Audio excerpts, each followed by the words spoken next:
अभी आप सुन रहे हैं सुमन मलंगिया एंटरटेनमेंट को। डीजे सुमन मलंगिया। प्रेम से बोलो शिव शंकर भगवान की।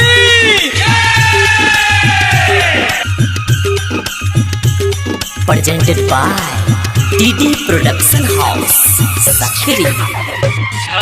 डीजे गुड्डू राज मधुबनी। अभी आप सुन रहे हैं सुमन मलंगिया एंटरटेनमेंट को। हे गे मिल जतो बरका तोरा बर गे, हे गे मिल जतो बरका तोरा बर गे। छौरी चले ना देव घर गे, छौरी चले ना देव घर गे। हे गे मिल जतो बरका तोरा बर गे, हे गे मिल जतो बरका तोरा बर गे।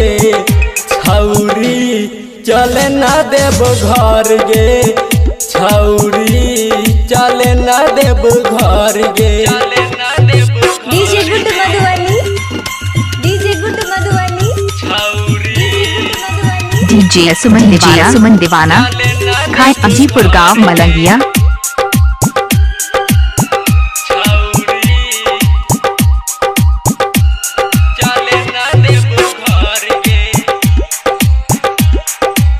सुमन मलंगिया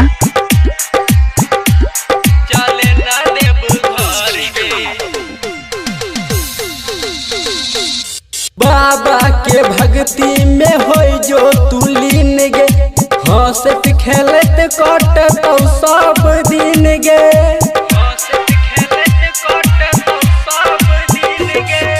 बाबा के भक्ति में होई जो तू लीन गे, हंसत खेलत कटतौ सब दिन गे।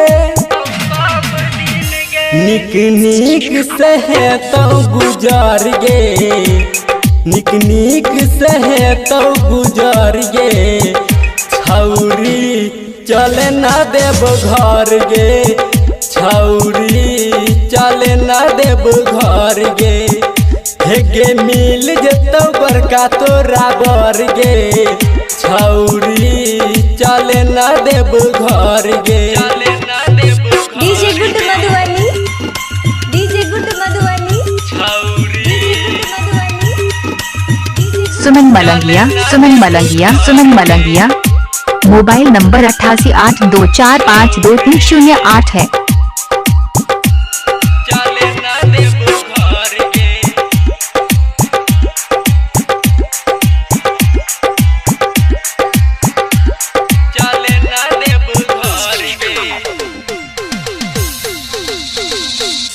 देवघर नगरिया चले बाबा के बाट में, गायक करण प्रिंस के साथ में।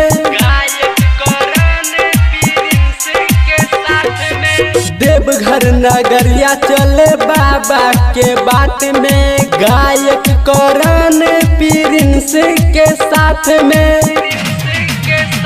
गुड्डू गोल्डन बनतो तो हर लभर गे, राइटर सनी बन जेतौ लभर गे।